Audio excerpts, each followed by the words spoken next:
Hello, Kansas City, and welcome back to another episode of Speak Up. Today, sometimes you have to kind of step back and look at reality and all the things that are happening. When we created Speak Up, it was about our community and how we can better become a village. One of the things that is plaguing our community right now is gun violence. Violence in our community has tripled in the last year. And today, I am going to be talking to a one-man organization who is on a mission. He is a community activist, and he's been very, very busy trying to make sure that we get the laws changed in Kansas City to stem the gun violence that's happening. Today, I'm very excited to talk to my friend, someone that I sit down and we've had plenty of conversations about. Most of you should know him. If you don't, you will by the time we're done with this today. And he has a story and he has a motivation, and I want you to hear it. So Tommy, this is Tommy Simmons, who is very, very busy in our community. And I want to thank you for taking the time to come out and talk to me about gun violence in our community. How are you? Thank you. I'm fine. You're fine. I know we had some conversation around the crime in our community and gun violence in particular. And I watch a lot of times when things are going on in our community, you're one of the people that are usually at the scenes when the police are called, seeing death. Somebody's been shot and killed, and you're usually there FaceTiming, trying to get people to respond or to act. Recently, you lost a son to gun violence. I did. You want to tell us about what even stemmed you to go even further? Because this wasn't something you started after you lost your son. You've been on this crusade for a very long time. Well, just like you said, it was about the violence. And I think that somewhere somebody had to step in and be a part of the systemic nature of this violence that's going on. And we had to start with our own people in our own community. And since I'm one of the people in the community and been living here all my life, I think that I should be one of the people that's being the focal point of being out here to speak about what goes on and try to nurture the community on what's going on. So you do a lot legislatively too. I mean, you're not just that person that goes to the scenes of the crime or to the community and post video or things like that. You actually do a lot of research. You do a lot of committing or communicating with our legislators. You try to bring solutions to the table. Tell us about some of the research you've done and what you found that maybe the community really doesn't know about or doesn't talk about.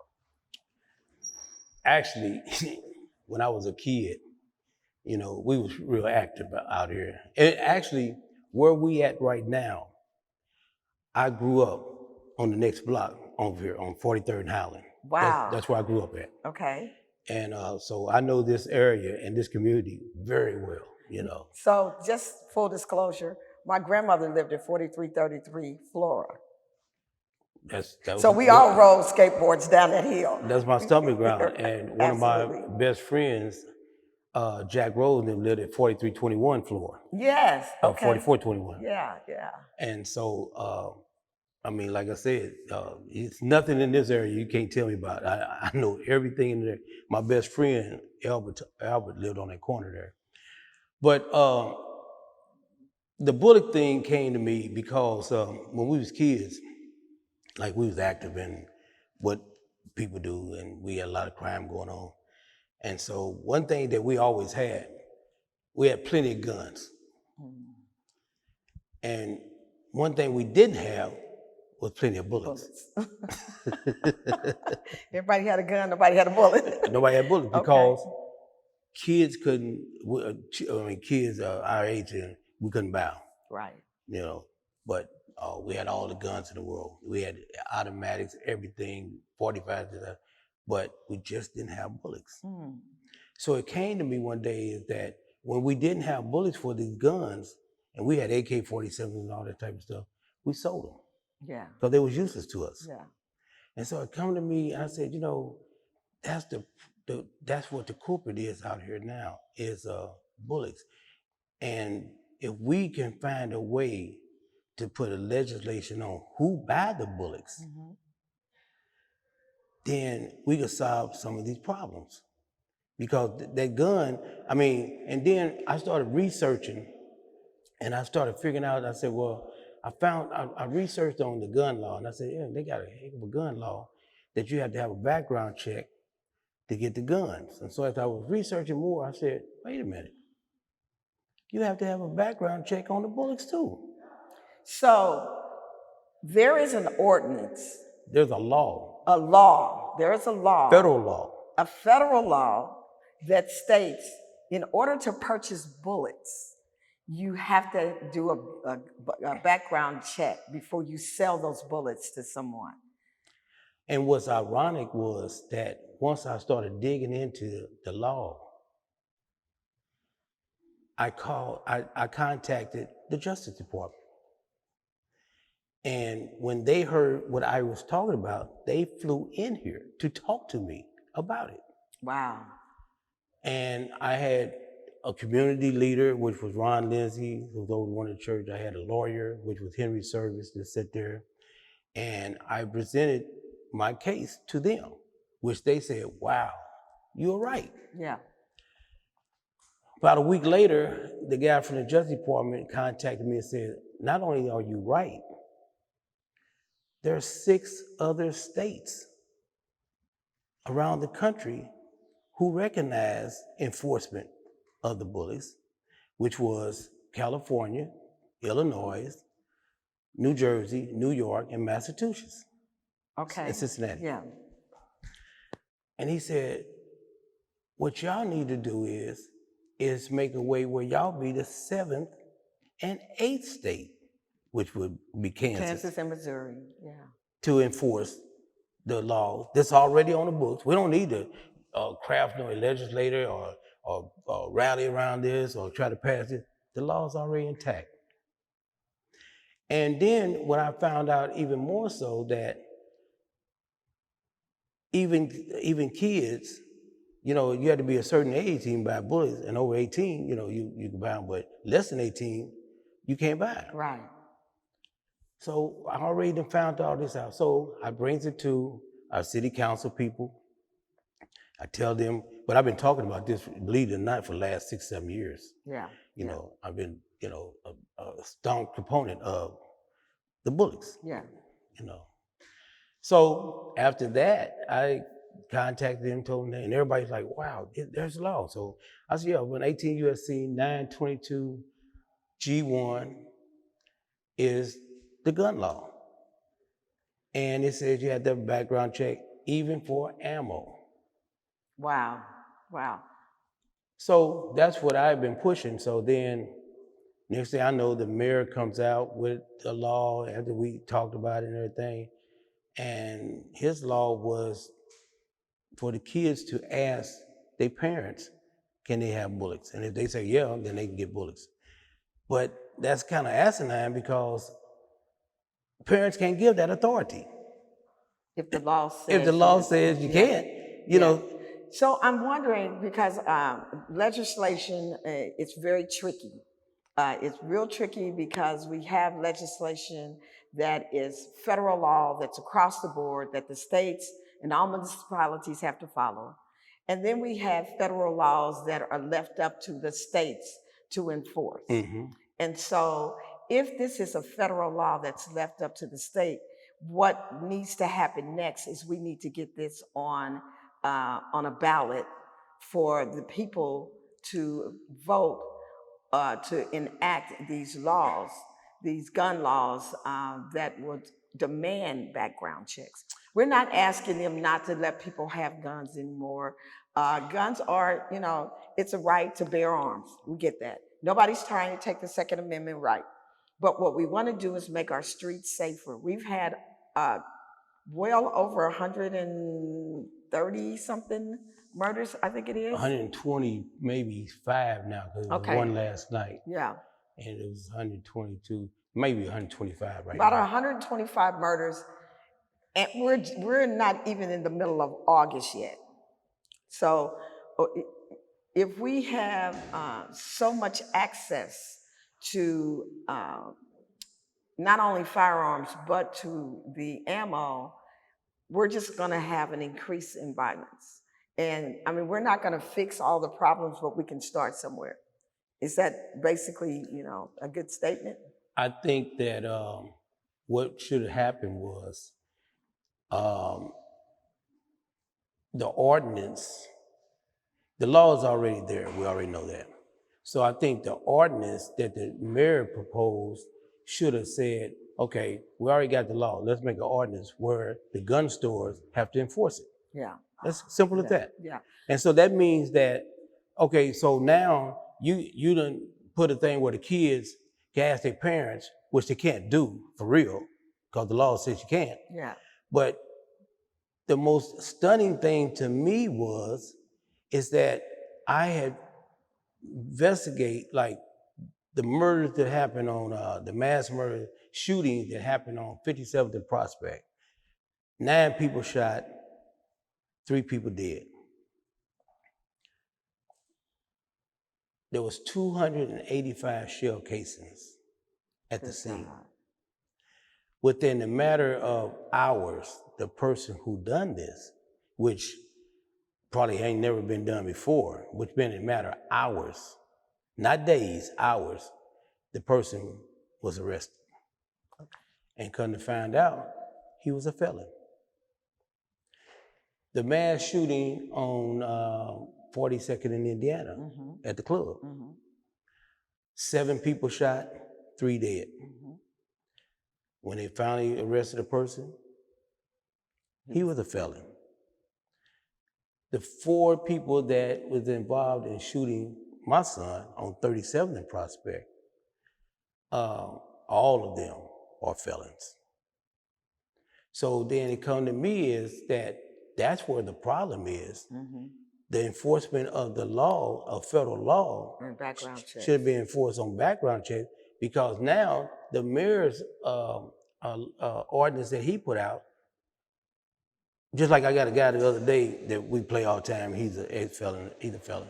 He called and said, well, Tommy, that law didn't do nothing. I can still go buy bullets. Yeah. I said, yeah, man, you got jokes. He said, no, for real. He said, the law didn't do nothing for us. Yeah. That law was for kids, I guess. And so we still can go and buy bullets like you've been talking about all the time. Right. They didn't stop us. Now, how does that work? How do that work? How does that work?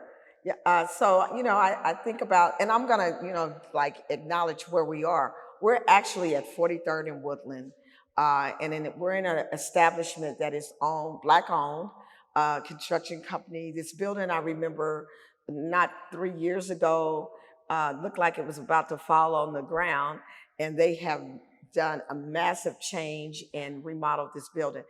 Some of the things that I find, along with all the problems with the gun violence and the crime, I drove through the neighborhood coming here, through some of these back areas, coming down Garfield and 41st Street and coming all the way down to come up. We have such, and I won't say there's blight, but not so much blight as areas of unkept areas, areas that anything can happen in these areas. Who's responsible for that? When do we stop people from owning homes that they don't take care of, that all they do, they don't live in the city, they're not being rented out, they're just a vacant house that all the shrubs and trees and garbage is piling up and nobody's doing anything about it? Well, you see a mass gentrification down in this area now. Yeah. And you see that people are coming in from out of Johnson County and Leawood and all that, who's moving in and taking over these blighted community houses and stuff and tearing them down or refurbishing them back and they living down here now. And so when they do that, the property is getting raised, the taxes are getting raised, and it's like, we're here. So I look at like this building that we're in and this ownership, taking a building that was about to fall down in an area that's really not heavily trafficked. So people would just not even think about it because you don't have a lot of traffic. But what they've done, believe it or not, Ivanhoe is right up the street. They did a great job of putting some houses there, but it had at one point you come down here and it was like you went into a different world. But it's now starting to look like it's blending. Would you see that if we could invest more in our own community, meaning that not only do we invest in our own community, but we invest in honestly being a part of the solution with the gun laws and the violent crime. If we really believe Black Lives Matter, would you say that it would be to our advantage to really say we want these gun laws changed? We want that so that our communities, our kids can play outside again. Uh, we don't. I know you don't want this to be your job, going to crime scenes and gun violence and having these conversations. That is not your claim to fame. That is a necessity that you live out every day. Well, that was one, too, that people in the police department asked me to come. It ain't like that I would just jumped up and run to the scene. They called me and say, hey, we got a murder. Would you come to the scene? Because a lot of people in these areas, I've been living all my life, so when we get there, there's people that want to talk. Yeah. And they just don't want to talk to them, but they want to talk to people they know. Yeah. And I'm like, if I'm there and they know me, they feel comfortable and say, well, you know, I can tell you what's said and what not said.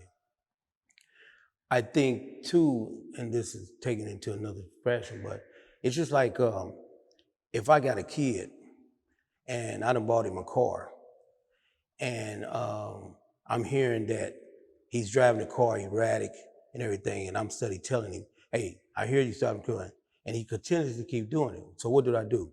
I take the keys. Take the keys, that's right. So it's just like in this bully thing, it's just as simple as that. You know, we can't talk to these kids. I don't care who you are. Yeah. They're not listening to us. So since we can't talk to them, we stop their process. Yeah. And stopping their process is, we know that one of the things that they glamorize now and they look forward to is having guns. Yeah. But that gun is no good if we take the keys from them, which is the bullets, out of their possession, and make it so hard to get that the gun get uninterested. Yeah. So the reason I did this show and the reason I asked you, we were talking yesterday at brunch, and I started thinking about, and I say this all the time, we have a lot of good intentional people. Mm-hmm. I'm gonna err to the positive side, that their intentions are to do good in a community they know nothing about. And I live in this community. I live in the 5th district in the heart of some of the most prevalent gunfire, violent crimes, deaths. I had a 17-year-old killed across the street from me a couple of years ago. At the time, my grandson was probably 6 years old. Last thing a 6-year-old needs to see, you know, is somebody getting shot and killed in front of him. You know, he didn't actually see the shooting, but he was in the house, in the backyard, as a matter of fact, when violence happened. Live by Blue Valley Park. You know, there's been several times they had gun battles in Blue Valley Park. So I understand the community. I live in this community, like you said, you live in this community. People know who you are in the community, and they're more apt to talk to someone they know than to talk to someone they don't know. When I think about being in this community, loving this community, because I actually love living in this community. I am 5 to 10 minutes away from everything. I think that's probably why people are looking at moving back to the city and getting back into these homes, because Midtown and urban core and East Side are very, very convenient to all the amenities and the entertainment district. Um, you and I talked about it being time for us in the community to be seen and heard, that we are here and that there is a community of people that live in these neighborhoods. The mass majority of these people that live in this neighborhood are not wielding guns and shooting at each other. And we have households full of people who work every day, have children, want them to go to school and want to control them, but also they got to know how. And one of the things, like you said, we have to become parents and stop being friends. And one of the things that I proposed downtown, that if you was gonna try to solve the violence, was to make it where you have to show ID to buy guns, and then you would have to show the serial number to the gun that you banned it for. And so people say, well, what's that for? Well, we just had a gun store that was broken into with 45 guns stolen. So those guns are all around out in the street. So if somebody don't know, and most people wouldn't know that you buying a gun that came from the gun store, you just think you're buying a gun. Right. So if you had this ordinance intact where I go in the store and I say, yeah, I'm buying a gun, they say, show me ID. What gun you buying for? This gun I bought. And then they look it up and say, well, this gun's stolen. So we had to make it where that gun will never see the light of day. That's right. That's right. Of buying bullets for it, unless you get it from underground. I would go a step forward, make it where they have to present the gun. Yeah, I mean, you can present it, or because if you got a serial number, you can decompose numbers. We know we're good at documents. Yeah, but it's just like stealing a car. Yeah, you can't go buy tags for a stolen car once you come in there. Yeah. So if you can't buy tags for a stolen car, why do you let us buy bullets for a stolen gun? Yeah. Good point. Good point. That's a good question. Then the people that we have to try to tell us about our inner city, you know, they might be scientists from NASA. They might be some space agency. I mean, it's nobody that lives here. Years ago, when I was coming up, a guy used to come, a real good friend of mine, used to come to my house all the time. And every time he come into the house, he looks behind my door. And I used to say, damn, why you do that? And he look in the closet and everything. And so I tell another old G about this. I said, man, every time he come to my house, he look behind the door. He said, yeah. Well, one thing about it is you don't look behind closed door unless you've been back there. Oh, I got to give that some snaps. Yeah.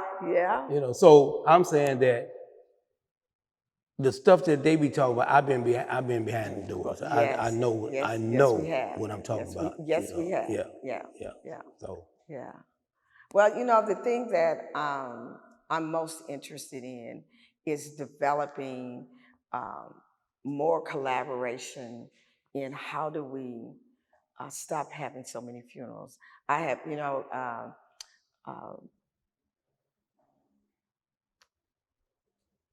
every week, every single week, you can go past any one of these funeral homes anymore, and there are cars lined up. And it's not old people who have lived out their lives, who have, you know, now in the resting place. We have kids, young adults.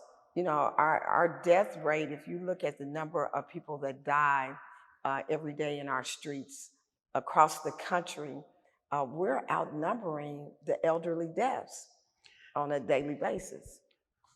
One thing that I understood, even with my son's death, that when I come to the scenes, the first thing I hear people say is, I never thought that would happen to me. And all the time that I've been going to murder scenes for the last couple of years, I never thought that I would not come to somebody I knew. I never put that in there. Yeah. You know, that because scenario never came to mind. Yeah, I mean, so I was prepared. Yeah. I've been prepared. Yeah.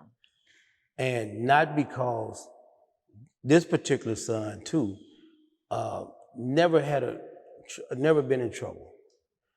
He was his own entrepreneur. He was a chef. He had his own food truck. He would feed the homeless at night when he come in, and he had food left. He'd feed the homeless, so he didn't have to throw the food away. He sometimes used to come home and he had a brand new pair of shoes or a brand new coat. We said, "Where your coat at? Where your shoes?" This guy didn't have a coat and he had no shoes. I gave it to him. You did what? And the reason Mod is dead is because Mod felt that I don't have no problem with nobody. I don't do nobody. So should nobody be doing nothing to me? But out here in this culture now, if your friend get involved in something, your girlfriend get involved in something, they can't get them, they get to you. They'll get to you. And he was more of a victim. He was on his way walking to work because they had just opened a Luffy's restaurant around on Prospect. He's walking to work. Him and the guy that worked with him the night before. They just got up that morning, knew they had to go to work, and they just stood and driving around it like they normally do. It just a block away, they just walked around the corner.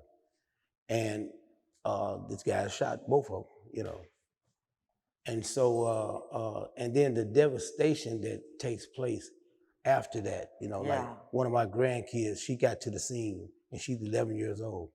And this is a person that Mod sees every day, takes her in, and she just lost it, seeing him laying there, And they don't know what they do. And then the other side I hear, I can show you my telephone, and inside my telephone, I got mothers that call me, that ask me, do you know what lawyer I can get for my son? Do you know how much a bond it is? Can you talk to this person here? Because these kids, they go out and they kill, and then when they get in jail, first thing they do is tell their mama who they want for a lawyer, how much their bond is. Then you got to worry about getting commissary for them for the next 3 or 4 years that they sit up in jail. All the money that you had to send your daughter to college, it's gone now. Yeah. They don't think about that. Yeah. All they do, they kill somebody behind a girl. They kill somebody behind $100. This is worthless, and this is what happens out here. Well, even behind Facebook beefs.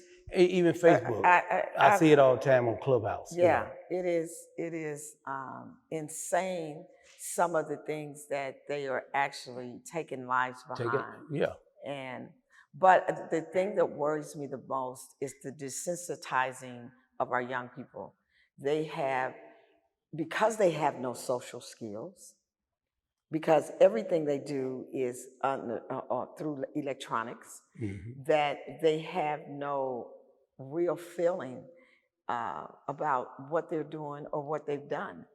And so I have a relative that works with family court, and she was telling me a couple of months ago, I think it was earlier this year, how many young people were in juvenile for murder. And she's like almost like the blank concern about it.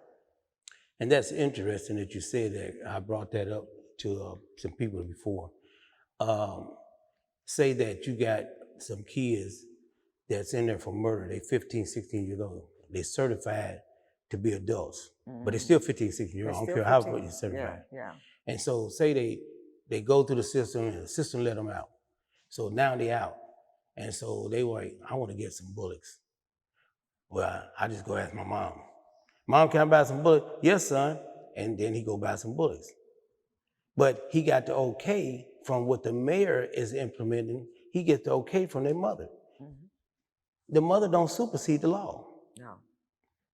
So you saying, and then the law takes care of kids anyway, because kids can't buy bullets no way. Well, I don't understand how you can buy a bullet and you can't vote. Well, I mean, I didn't understand. I'm going to give you permission at 15, 16 years old, 14 years old to go buy bullets. But I can't give you permission to go to the polls and vote for your, I'm not old enough to be responsible to make a decision to vote, but I'm old enough to take responsibility for maybe an angry action or a reaction that a child would have because I've had permission to get a bullet. Well, take a step further. You make it where I can't buy cigarettes at 18 because it might kill me. But you make it where I can buy bullets so I can kill somebody else. Yeah. Oh, that's deep. That's deep. Well, it's about time for us to end this segment. And, I'm not going to stop. Uh, I think now I'm on a crusade. Um, and I'm very, very happy that you've agreed to work with us, trying to build a team of activists. We're going to collaborate with one another. This is not going to be a big I and little you. This is going to take the whole village. We've got to figure this out if we're going to make some changes. And so, Tommy, as we end this, I want you to look at this camera right here and tell the community whatever it is you'd like us to know or feel or understand, and just let us know about it. I think that from what I see out here, I think that the parents got to be more involved in their kids. When I was coming up, like I said, I worked right here on the corner. It was a place called Chicken in the Box. Oh my God, I forgot about Chicken in the Box. Go ahead. It was right there on the Sorry. corner. And I worked there for Mr. Knox. And right on the other end, we sit on the mailbox. If my father heard that I had a gun, the whole block would knew about it as he got through beating our butt, And now these kids walk right through the front door with an AK in their hand or a gun on their side and walk by their parents. And then what is the average parent out here now than when we was coming up? I mean, your kid is 18, your parent is probably 28, 25, 30. Yeah. Your grandma's 45, Yeah, right. So yeah. I just will say I would like for the parents to be more parents to their kids. Yeah. And stop, colliding with them and everything and say, hey, you can't have this gun. And I would even tell first, your kid walking around with a gun, just call the authorities. Hey, this kid got a gun. What can we do? Yeah. Or I get the gun at nighttime and put it up and then turn it in, because we ain't got no business with no gun, especially no AK-47. Yeah. We're not in Vietnam, Hello. Yeah. Yeah. Well, this is the end of our episode. I do want to thank Alvin Gilbert for allowing us to use his space here at 43rd and Woodland. It is a beautiful space. If you don't know who Alvin Gilbert is, stop by and find out what's going on. I know they have a lot of plans for this space. They're working with the community. This is how the village is going to be built. We're going to have all people in every area of our community that want to be a part of this, utilizing their times, treasure, and their talent to change the way we do business. This is Kim Randolph. I am coming to you from Televida. I am so excited because Televida is probably the best production that I could ever work with.